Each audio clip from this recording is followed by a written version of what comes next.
Mesdames, Messieurs, ravi de vous retrouver sur Panafrique Média dans le cadre de la revue de l'actualité de la semaine. Mais avant de rentrer dans le vif du sujet, voici les titres.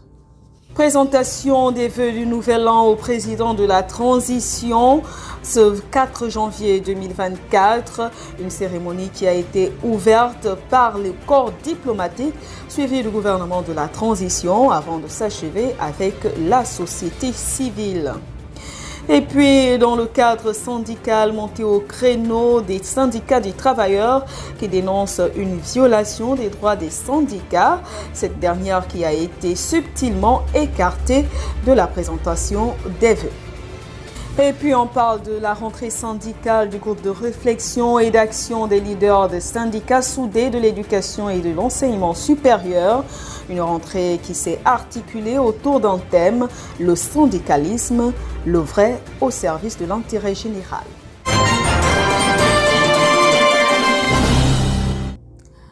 Plusieurs syndicats du secteur public et parapublic se sont réunis ce vendredi 5 janvier 2024 pour dénoncer ce qu'ils considèrent comme une violation de droits syndicaux. Ces derniers ont été exclus de la présentation des vœux au président de la transition. Les détails dans ce reportage. Plusieurs confédérations syndicales reconnues d'utilité publique habilement écartées lors de la présentation des vœux sont montées au créneau ce 5 janvier pour dénoncer cette situation qu'elles qualifient de violation des droits syndicaux. Très en colère parce que les confédérations syndicales partenaires au gouvernement sont dans la contestation légitime aujourd'hui. Et pour matérialiser cette contestation, nous avons décidé de se retrouver. Une violation des droits qui n'est pas singulière. En effet, pour ces syndicats, une confusion persiste entre organisation des travailleurs et société civile. Ces dernières ont souvent été laissées pour compte au profit de la société civile au sens strict du terme. En effet, lors de la prise de contact du président de la transition avec les forces vives de la nation, les confédérations syndicales ont été habilement écartées de la cérémonie par des collaborateurs du chef de l'État qui n'ont pas su distinguer la société civile au sens strict du terme et les partenaires sociaux constitués d'organisations d'employeurs et de travailleurs. Pour une meilleure reconstruction du pays, il faut rompre avec des vieilles habitudes. Malheureusement, la gabonitude aidant, certains syndicalistes de l'administration publique qui dénigrent ça et là nos confédérations, nous traitant de coquilles vides avec l'ingérence du ministère de la fonction publique, se sont accaparés des invitations de l'ensemble de nos confédérations pour les distribuer à leurs collègues syndicalistes de la fonction publique. Comment peut-on bâtir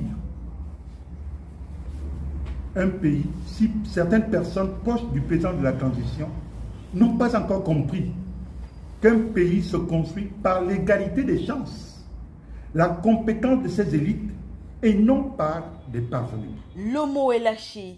Les défenseurs des droits des travailleurs ne toléreraient pas une violation des droits syndicaux de plus et interpellent donc les autorités de la transition à plus de vigilance. Rentrée syndicale du groupe de réflexion et d'action de leaders et syndicats soudés de l'éducation et de l'enseignement supérieur ce samedi 6 janvier 2024. Une rentrée articulée autour du thème syndicalisme, le vrai au service de l'intérêt général. Et c'est également agi pour l'intersyndical de dresser le bilan pour l'exercice 2023 et voir les perspectives pour l'année 2024. Le reportage signé Lorraine Biengue et Frédéric Evuna. Le groupe de réflexion et d'action des leaders et syndicats soudés de l'éducation et de l'enseignement supérieur GRALSENS a effectué samedi 6 janvier 2024 leur rentrée syndicale. Une sortie qui a permis aux membres de cette plateforme de faire le bilan global des activités réalisées au cours de l'année 2023, d'une part, et d'autre part, de dresser les perspectives de la nouvelle année 2024. Durant l'année 2023, le GRALSENS a travaillé pour le bien, d'une part, de ses membres, d'autre part, de la corporation et surtout de l'intérêt général, donc de l'éducation nationale du pays. Nous avons, grâce au soutien de la société civile, du prophète Beningwambina, ça c'est les soutiens, quelques soutiens visibles que je peux citer. Il y a d'autres soutiens visibles que je ne citerai pas et d'autres soutiens invisibles qui sont derrière nous. Nous allons mener la lutte pour extraire totalement les contenus ayant trait à la promotion de l'homosexualité dans nos programmes scolaires. Malgré le fait que les uns et les autres essaient de le nier, nous le répétons, ces contenus existent. Invité à cette rentrée syndicale, le président du syndicat des transporteurs, Jean-Robert Meignier, n'a pas manqué à encourager Gralsens à être toujours dans le combat syndical. Nous voulons vous féliciter pour toutes ces actions que vous avez posées en 2023, avec courage, et vous assurer du soutien indéfectible et total des forces vives de la société civile. Chaque fois que vous aurez besoin de nous, nous serons là. Parce que c'est unis que nous sommes forts. Nous tenons donc à vous féliciter et à vous encourager. Parce que nous avons aussi entendu dans vos discours que vous avez à plusieurs fois été inquiétés parce que vous disiez la vérité sur les sujets sensibles. Notons que cette rencontre a été l'occasion pour Gralsens d'attirer l'attention des nouvelles autorités dans le domaine de l'enseignement. Force unie pour la réussite de la transition, tel est leur slogan. On reste en société, on parle de l'intersyndicat des douanes qui s'est exprimé à la faveur d'un point de presse le 2 janvier dernier. Ces derniers réclament des meilleures conditions de travail et les primes dues à leur état de service. Lorraine Biyengue et Frédéric Biefuna pour le compte rendu. Suite à la rencontre qui devrait y avoir entre l'intersyndical de la douane et les membres, la direction générale a pris le devant de rencontrer le bureau syndical afin de trouver un terrain d'entente. Au sortir de ce rendez-vous, une communication a été faite. Mardi 2 janvier, nous avons été reçus par la direction générale. Une rencontre, qu'il faut le dire, avait un caractère informel suite à notre appel du 28 décembre. Au cours de nos échanges avec la direction générale, nous avons fait part du point sur le cahier de charges dont nous avons déposé le 22 juin 2023, qui comportait 8 points, des points qui sont non exhaustifs.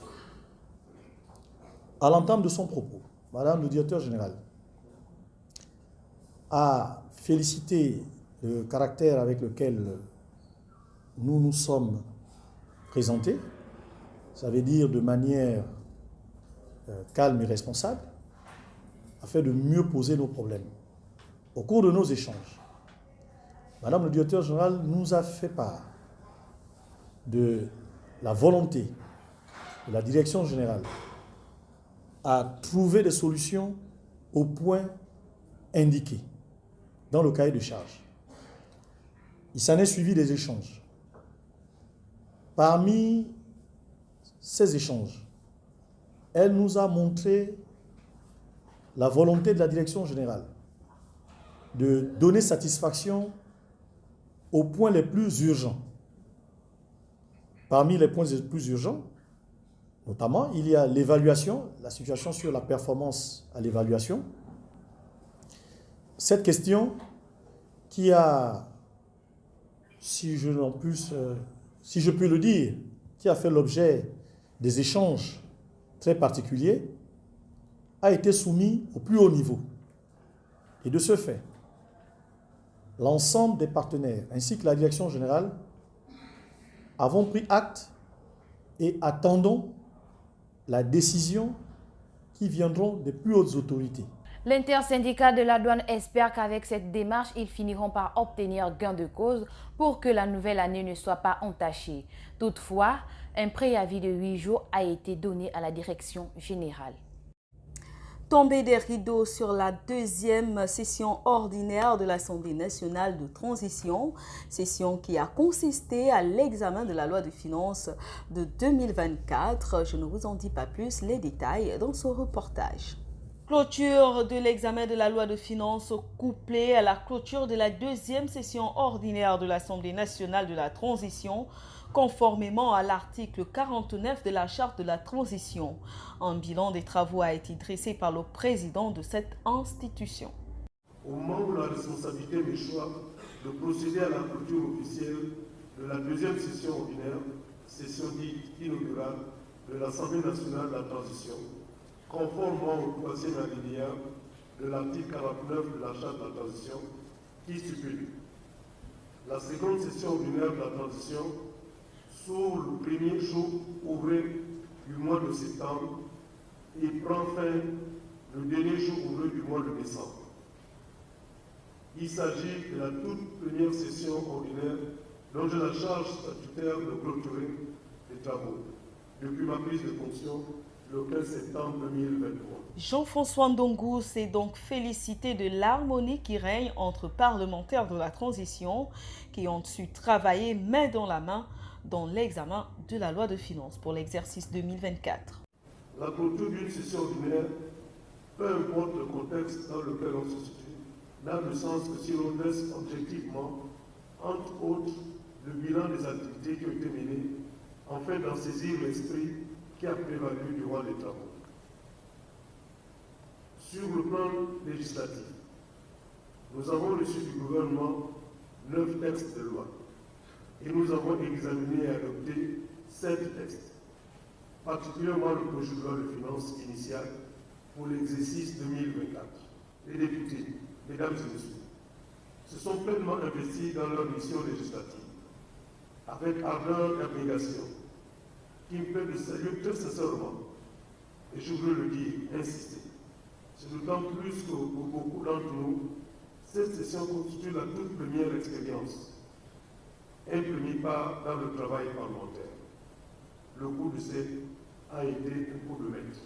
9 exposés de motifs reçus et examinés et 2 rejets. Le président de l'Assemblée nationale est donc revenu sur les préoccupations des populations, accès à l'eau potable, cherté de la vie, logement, accès à la santé, bref, tout en invitant et encourageant le gouvernement de la transition à répondre favorablement aux attentes de cette population. Et puisque nous sommes dans la nouvelle année, on assiste à une vague de présentation de vœux. D'abord à la présidence de la République. C'est le corps diplomatique qui a ouvert le bal en présentant les vœux du nouvel an au président de la transition. Le reportage est signé de nos confrères de la presse présidentielle. Présentation des vœux au chef de l'État, la tradition est respectée à la présidence de la République. C'est une occasion privilégiée pour le corps diplomatique de réitérer son soutien au Gabon dans sa marche vers la félicité entamée depuis le coup de liberté du 30 août dernier. Le président de la République, accompagné de la première dame Zita Oligui Nguema, a insisté sur le respect des engagements du CTRI. La cérémonie de ce jour est donc l'occasion supplémentaire pour réaffirmer à la communauté internationale les engagements pris par le Comité pour la transition et la restauration des institutions, tout en présentant l'état d'avancement du processus de refondation en cours. Le CTRI qui œuvre pour des institutions crédibles sur lesquelles seront bâties une démocratie forte, une bonne gouvernance avec en filigrane le respect des droits de l'homme tient à la consolidation des liens de coopération bilatérale entre le Gabon, les partenaires au développement et les différentes nations accréditées sur le sol gabonais. Cette rencontre m'offre également l'opportunité de renouveler l'intérêt que j'accorde au raffermissement des liens de fraternité, d'amitié et de coopération qui unissent si heureusement le Gabon et chacun des États et organisations que vous représentez. Dans son adresse au chef de mission diplomatique, le président de la République, le général Brice Clotaire Oligui Nguema, a relevé les avancées et mécanismes mis en œuvre pour préserver le vivre ensemble. Monsieur le vice-doyen du corps diplomatique,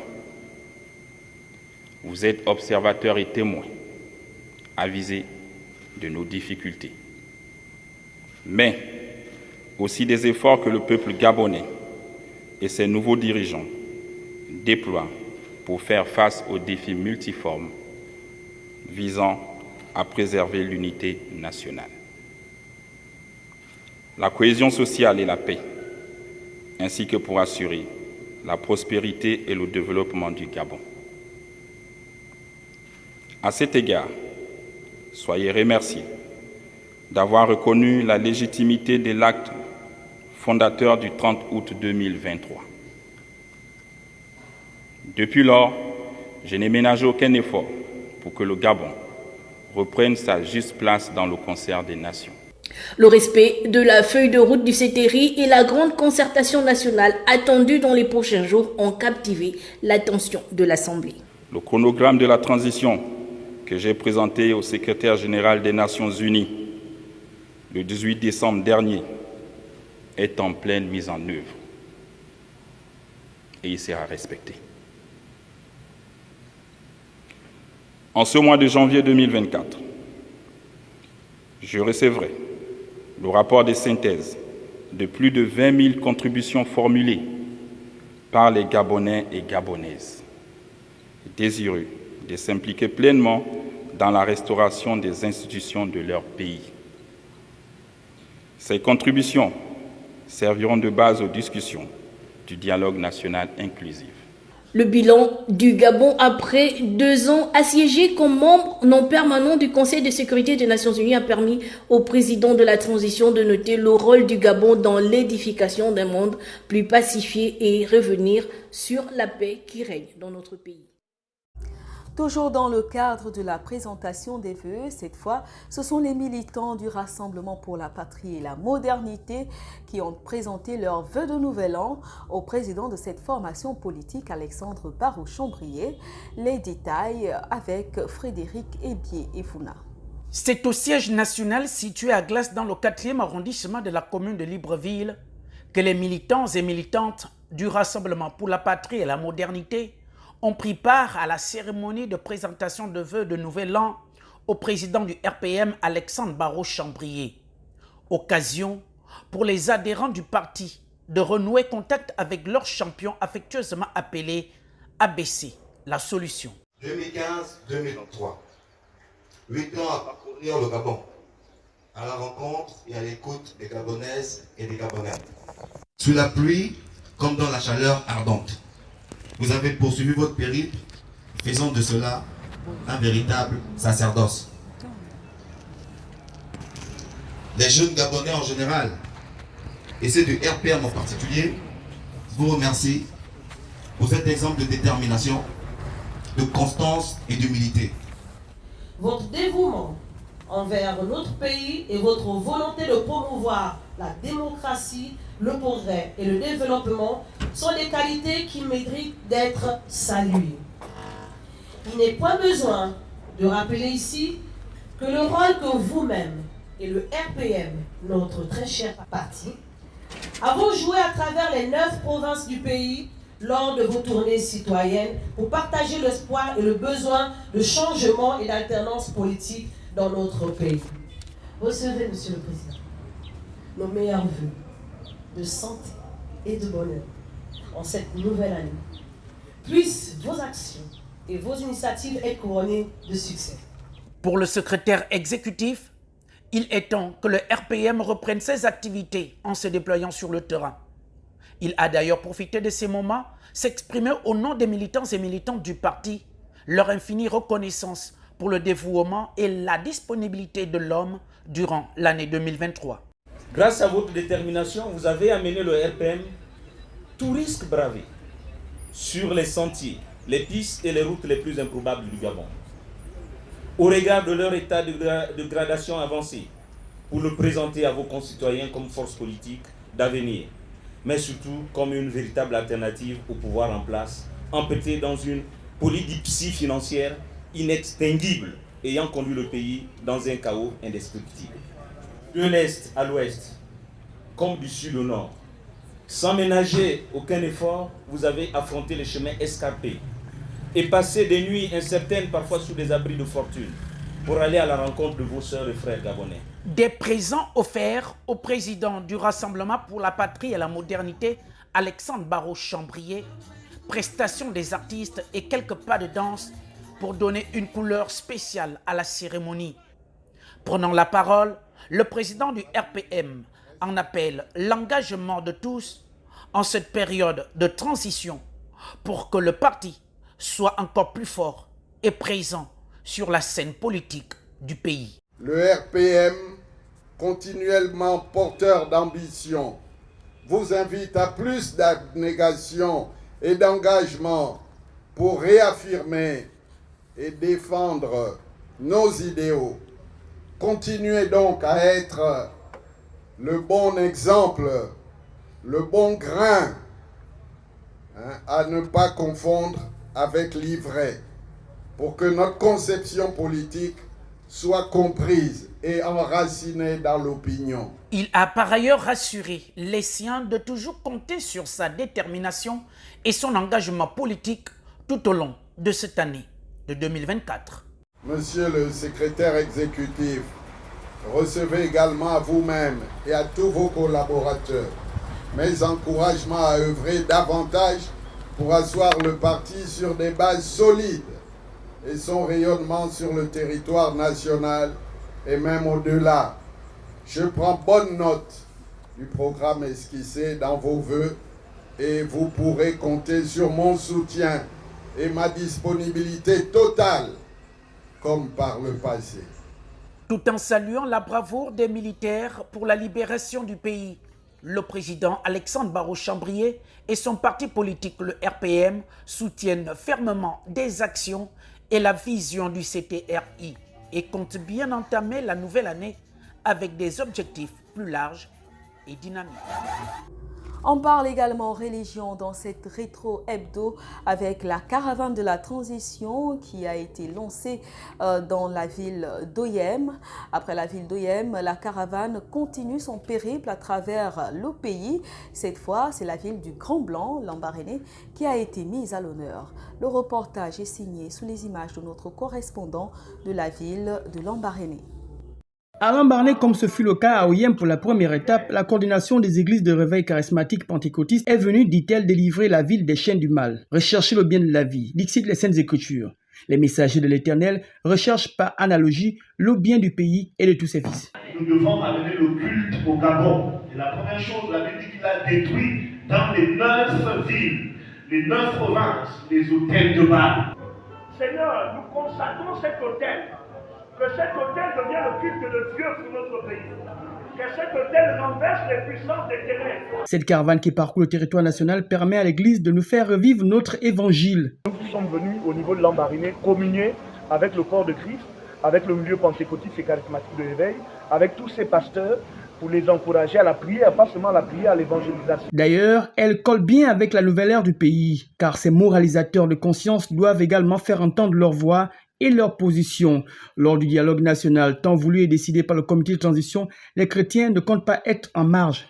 Nous sommes dans un temps historique, il faudrait que l'Église comprenne les enjeux du moment et soit acteur dans le développement de notre pays. Dans cette salle de la mairie de Lambaréné, des prières d'exhortation ont été portées et c'est une des portes du salut et de la réconciliation entre l'Église et la société qui s'ouvre. Tel Moïse conduisant son peuple vers la terre promise en passant par le désert du Sinaï, le président Oligui Nguema pourra compter sur les prières de l'Église afin d'aplanir son chemin qui mène vers des bons pâturages. Dieu nous amène de ville en ville, amen, de province en province. La troisième étape, nous serons du côté de Mula, après Mula, Tubanga, Port-Gentil, France-Ville. Chacun a le droit d'apporter sa contribution à l'essor du pays vers la félicité. Voilà qui vient mettre un terme à cette rétro hebdo, mais avant de nous quitter, le rappel des titres. Présentation des vœux du Nouvel An au président de la transition ce 4 janvier 2024. Une cérémonie qui a été ouverte par le corps diplomatique suivi du gouvernement de la transition avant de s'achever avec la société civile. Et puis, dans le cadre syndical monté au créneau des syndicats des travailleurs qui dénoncent une violation des droits des syndicats, cette dernière qui a été subtilement écartée de la présentation des vœux. Et puis on parle de la rentrée syndicale du groupe de réflexion et d'action des leaders des syndicats soudés de l'éducation et de l'enseignement supérieur. Une rentrée qui s'est articulée autour d'un thème, le syndicalisme, le vrai au service de l'intérêt général. Merci pour votre fidélité. Panafrique Média vous souhaite ses vœux de nouvel an. Bonne année à tous.